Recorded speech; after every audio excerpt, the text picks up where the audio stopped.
advertiser whose products and/or services are featured in this program.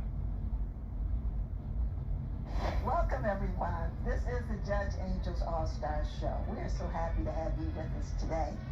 And we have as guests Pamela Goings-Brown, who is running for mayor of North Las Vegas. And we also have Terri Liggins, who has written an app for fourth quarter living. Let's have some fun and find out some information.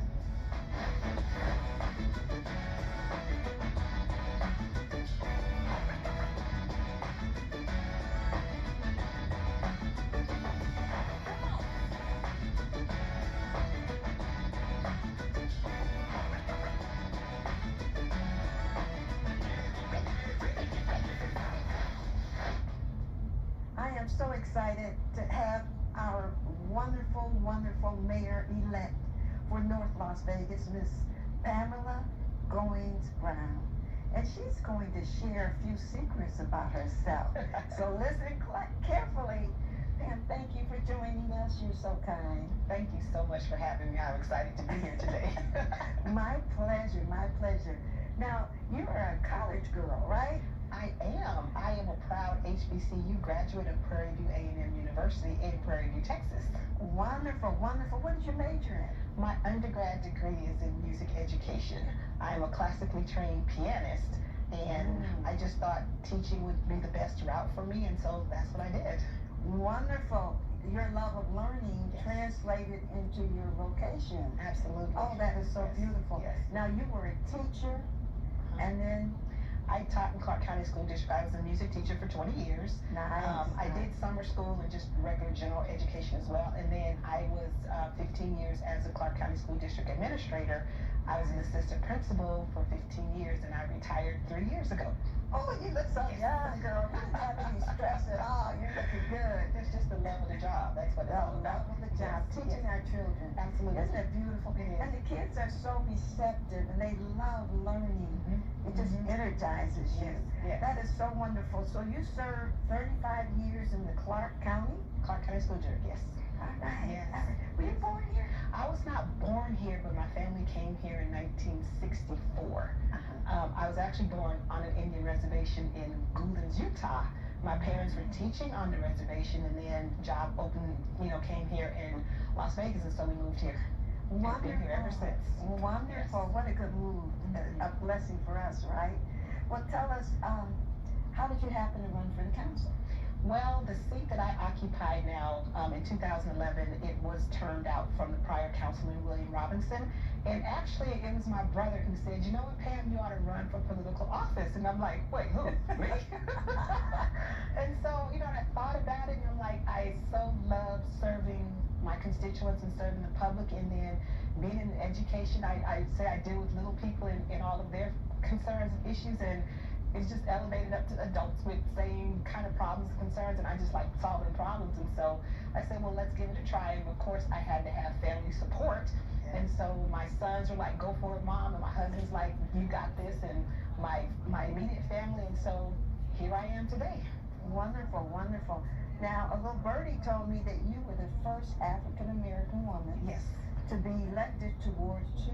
Yes. Was it? Yes. That's wonderful. I am honored because I consider myself, my father actually held the same seat, and he was the first African-American male to serve in that seat and to serve as mayor pro tem. So he's my legacy, who I look up to, because I'm in that same role right now as the first African-American female to serve in a council seat and to serve as the mayor pro tem. Wonderful. And your dad's name, please? My dad is Terri Liggins, and he will celebrate his 93rd birthday this Saturday. Amen, amen, amen. Just so blessed Happy to have birthday, him. Dad. Yes. We love you, and thank you for being a pioneer. Yes. That is so wonderful.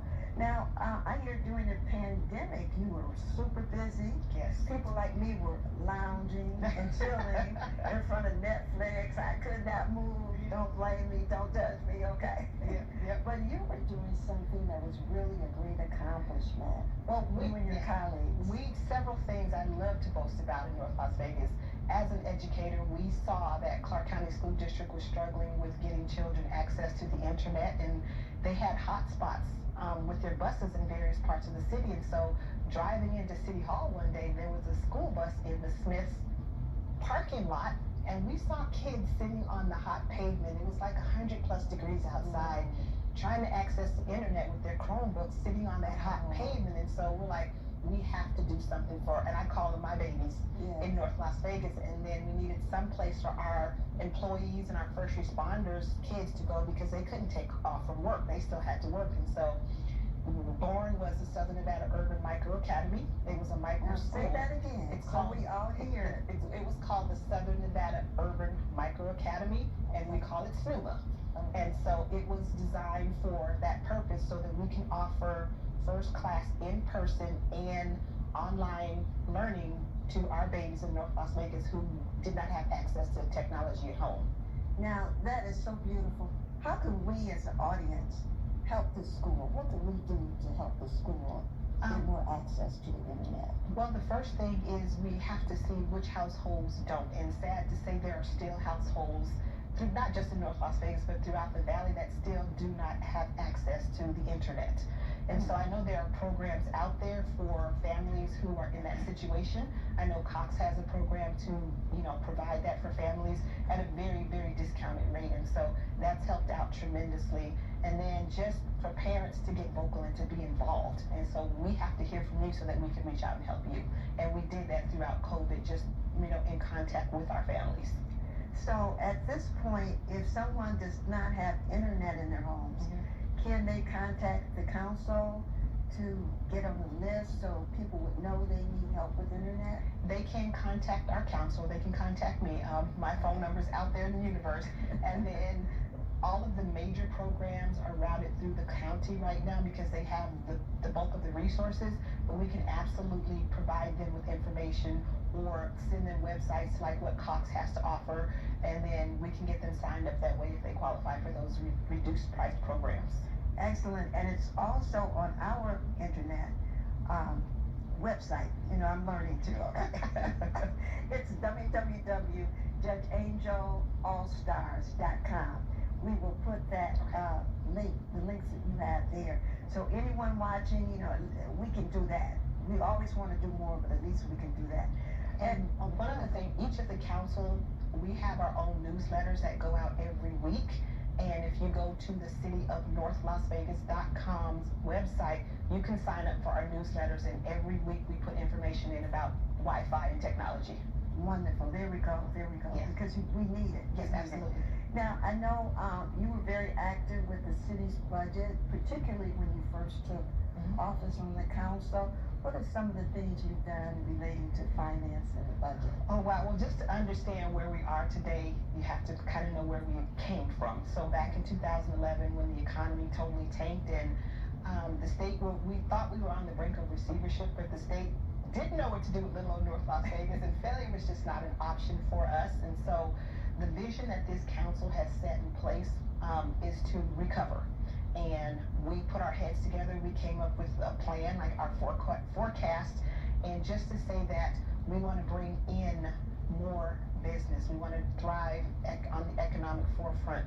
We want to make sure that our communities are safe. And so the hardest part of that transition was we did have to lay off employees over about a decade ago, but we're bringing those things back. And as we being and attract and bring in more businesses, those are tax-paying businesses for a long time. So that increases our tax base, which puts us from we were junk bond status, and now we're A+, and that increases our borrowing power. Yeah, so lower rates. That helps with the recovery efforts in North Las Vegas. And then COVID hits, which kind of puts a pause on that. But I'm just happy to say that we are recovering, and we are recovering well. And industry, business is thriving in North Las Vegas. It's the happening place. Beautiful, beautiful. And it's such a worthy parade. Absolutely. It's so meaningful. Because when the kids watch it at home, they're saying, well, why are we watching this parade? Who is Dr. Martin Luther King? And they learn that history. They get it again. Absolutely. You're also involved, I understand you guys did the Craig Ranch Park? Yes. Craig Ranch Regional Park. It's 177 acres. And it was formerly a golf course. And so the park is ever evolving.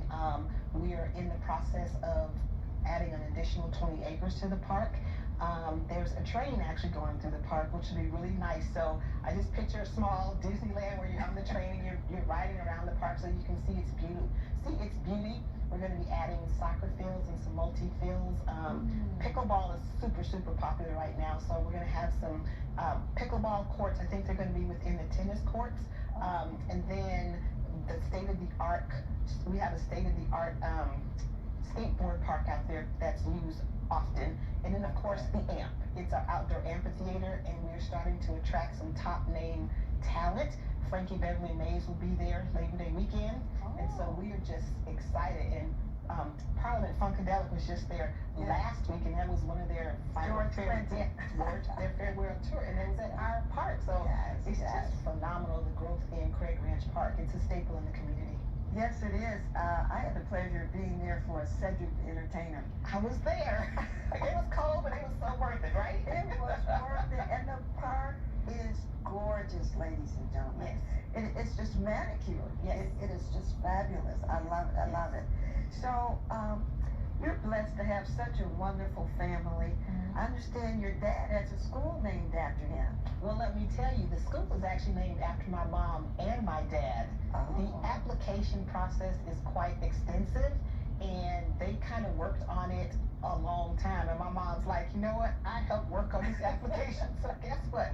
My name's going on that building too, and so the district agreed with it. So it is Theron and Naomi Goins STEAM Academy. Okay, where is this school? It's in Aliante, right off Deer Springs and Aliante Parkway. Yes. Beautiful area. Beautiful area. Yes. Well, what is your greatest goal for yourself? My greatest goal for myself is to, first of all, thank God. Amen. For the blessings. Yes. I am so humbled, and I'm just grateful for this journey that God has put me on. And I just want to make sure that, bottom line, my constituents, my community is happy, that they're thriving. People are happy in their homes. They feel safe. And so that's really important to me.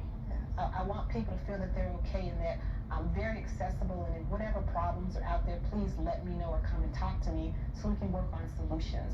I just love to solve problems, and I know I can't make the whole world happy, but I would love if that was the case. Yes, that's a wonderful goal. And the key that you're alluding to is that communication.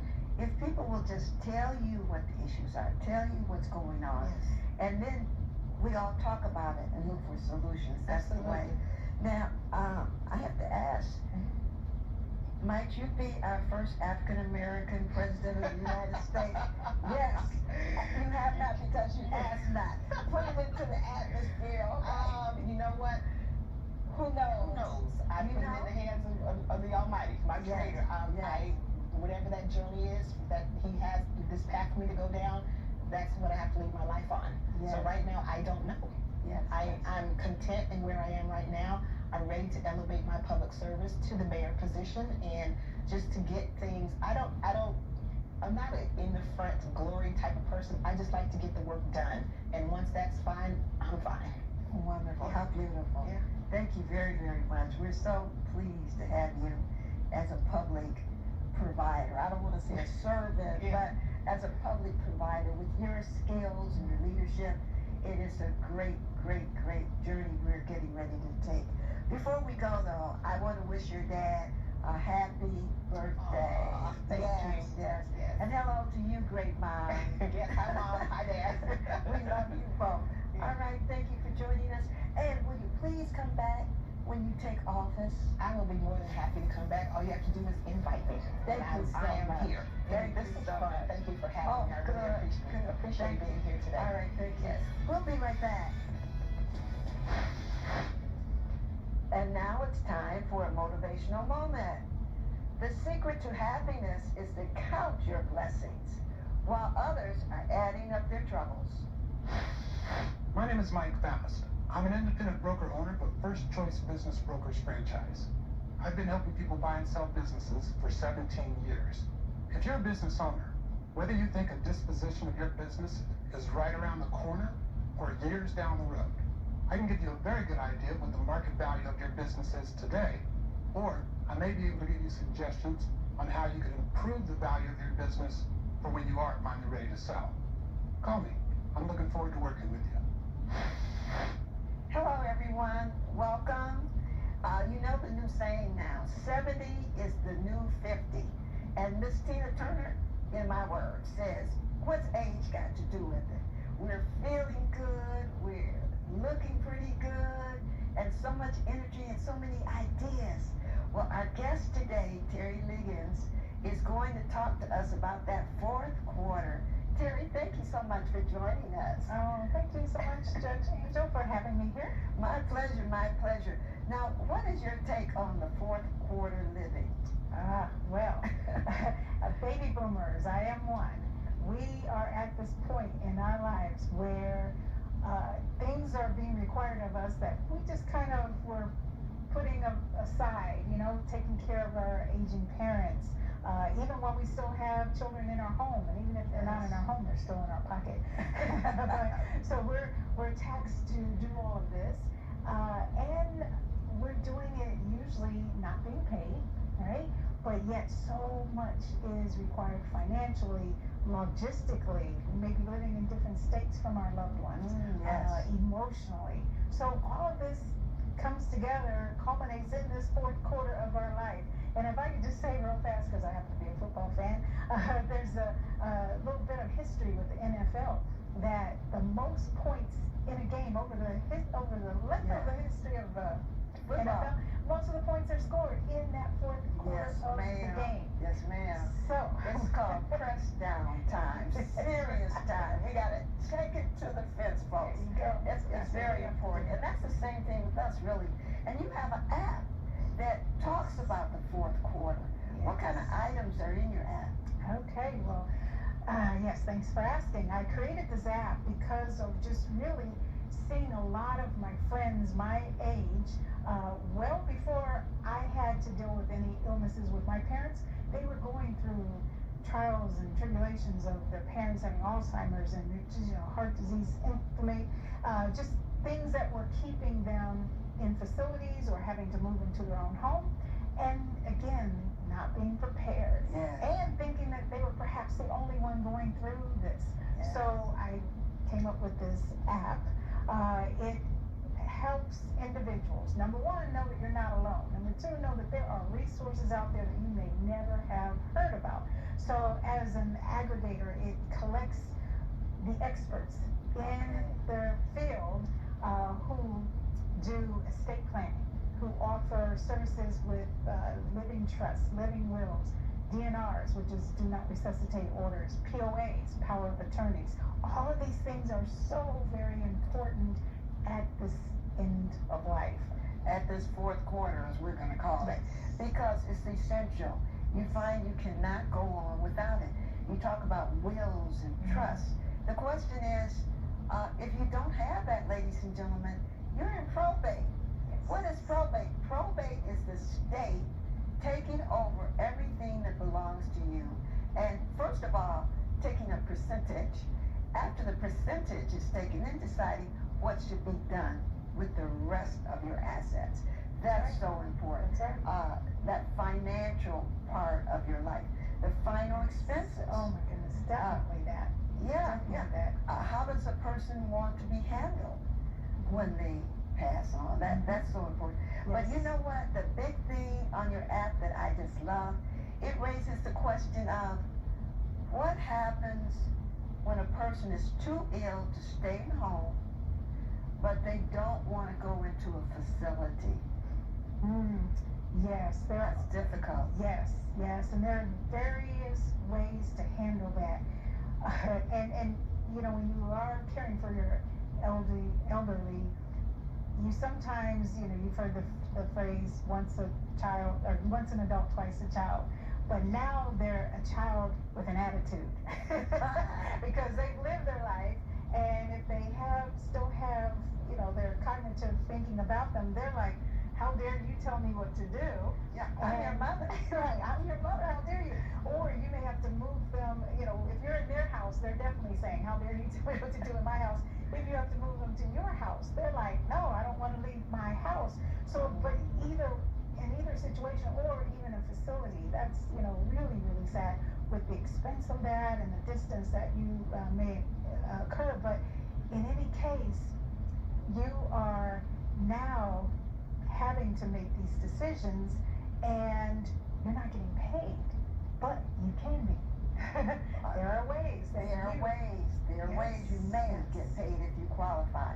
Qualifications are sometimes unbelievable, but they exist. But your digital app, is this good all over the United States? It is. It covers the 50 states. And that was important to me because myself, going through this, living in Las Vegas, my parents are in Columbus, Ohio. How could I take care of them from a distance? But with this app, I would be able to go and indicate what state that I wish the services to take place, and I can find a vendor in that state, find a professional, an expert who could do what is needed. Perhaps they need transportation. There would be a vendor who is in Ohio, in their region, that offers that service. Perhaps there was just any type of in-home care that needed to take place. You could have peace of mind knowing that you can take care of this matter by, digitally. A bit easier, because it's no joke. I have so many friends that have walked that path of having a parent becomes ill. Our earlier guest, her dad was admitted to the hospital today. So, you never know. We are just grateful for each and every minute. Yes. We don't know what the next minute will bring. We're grateful. That's right. But, you talk about being prepared and finding vendors for your parents if they're in a different state. And even if you're in the same state, you can still use your app to find help and ask questions and have a checklist of what to think about, what to cover.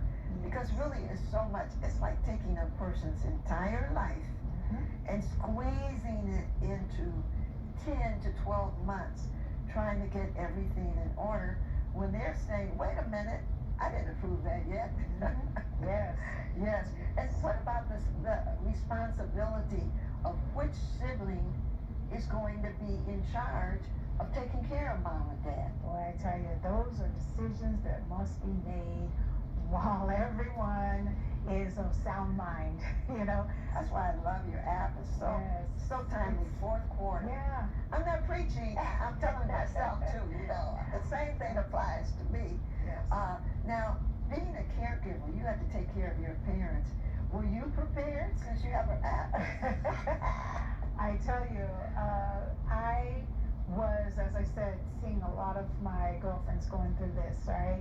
I was the shoulder to lean on, or the, getting support. The support, we would sometimes just laugh about the things. You have to laugh to keep from crying sometimes. And then there was a moment where I felt an unction to move back to Ohio to help take care of them. They were not gravely ill or anything. I just, my father had surgery, and so I knew that there was some ways that he wasn't able to come out of the facility that he was in so easily, as he and his wife, my stepmother, they were needing to sell their 2-story house because he could no longer go upstairs. And so I thought, well, let me just move there. As a writer, I could live wherever my laptop takes me. I have siblings in the city, but they're in that city, but they work 9-to-5 jobs, so it was easier for me to move. Not everyone can do that, and that's again why that app is so important. So as I moved across country, I had no idea that I was only going to have 4 months of my dad's life to spend with him, and so grateful that I answered that, that calling in me to do that. It takes a village. It takes all of us. I wasn't the only caregiver, of course, but me being flexible, being able to, to be there more often than maybe someone, than the other siblings. But and then soon after that, I just happened to be there during this thing called pandemic, where I was able to then be with my mom in her home, and through various illnesses was able to take care of her as well. I'm a firm believer of nutrition as our healing agent, and that is what I did in that situation. But just the timing of it. And if I can tell you one other quick story, recently I had some relatives visiting here in town, and we were just at lunch talking about getting your affairs in order. He and his wife were newlyweds, so they had not yet done that. And I said, And they feel like it's too early. They have plenty of he hadn't time. thought about it. He just didn't think about it. And he said, I promise I'll do it. I promise I'll do it as soon as I get home. I got a phone call the very next morning. He had had a massive stroke. Oh my Lord. Thank goodness. Tomorrow is not promised. Exactly. Later is now, I like to say. And thank goodness he lived through that. They said it was multiple strokes. He's only 59. Who Wow. would have thought? He didn't, his wife didn't, I didn't. None of us at lunch having a happy time thought that would happen. So if COVID didn't teach us anything, it should have taught us to be prepared at all times. To get prepared. Now, we've been talking about caregivers. What are some of the things that happen to keep? Oh my goodness, yes. Statistics show that caregivers tend to go before the one they're caring for. You know, That's whether astonishing. it is. And I have seen it happen in 2 cases within my immediate family.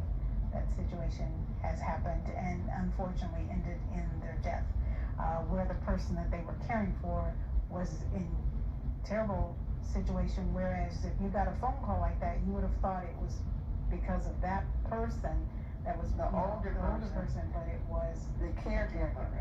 and it's Yeah. so So true. caregivers, you have to take care of yourselves Yes. as well as taking care of your patient. Yes, follow that. I like to say follow what the airlines tell you in their safety procedure. Put your Mask on first, or else and you're then no help good the to helping others. out That's someone right. else. That's right. Well, fortunately, we thank you for bringing the idea. There's so many programs available. I know there's veterans, they have programs. Oh, and that long-term care Oh, yes. insurance. We're going to have someone on the air talking about long-term care insurance. Yes. Who should have it and how long should you keep it? Life insurance policies. And then we have the paid family leave programs. So there's a lot that you're bringing to our consciousness and making us aware of. Absolutely. So, Terri, I thank you so much for your 4th quarter living. Thank you. Thank you, my Thank you very dear. much. Bless you. And we'll see you very soon. Okay. Thank you. It's time for a motivational moment. Every morning, you have 2 choices. Continue to sleep with your dreams or wake up and build them.